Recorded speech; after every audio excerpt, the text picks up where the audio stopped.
Nginibingelele ekhaya lamaphupho.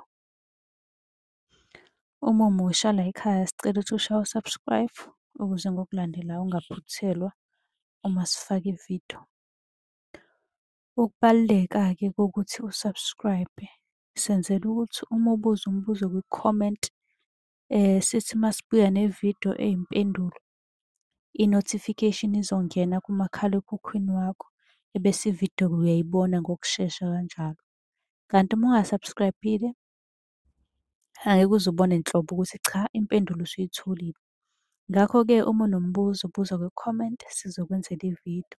Uyakwazi futhi ukusi-inbox-a lapha ku-TikTok usi-follow-we, inbox ucele inombolo ka-WhatsApp ozobuza njalo kuyona ekuseni uma-ke kukhona isibonakaliso obenaso. Nokubaluleka nje kokuthi-ke uwazi ukuthi ngabe lokho osuke ukuphuphile kubika ukuthini.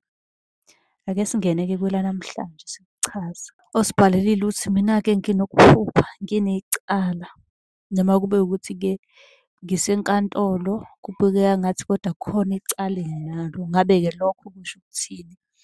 Ngoba vele ngumuntu-ke ongajwayele ukuy'phatha kahle. Ngicela ukube nesiqiniseko sokuthi u-subscribe-ile. Iphupha kube necala noma kube ukuthi usenkantolo okanye uthethe icala. Lokho kubika inkathazo empilweni yakho. Okusho ukuthi khona okuzokukhathaza, khona inkathazo ezokwehlela empilweni yakho.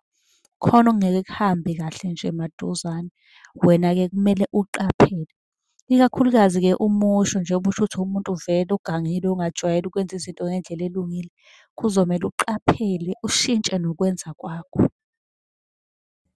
Ngiyathemba ukuthi uphendulekile. Kanti uma unombuzo uyakwazi usibuza kwi-comment ukuze sizokwenzela yakho ividiyo. Usibhale lapha ku-TikTok ucele inombolo ka-WhatsApp ozosibuza kuyona-ke njalo ekuseni uma unombuzo. Nisale kahle.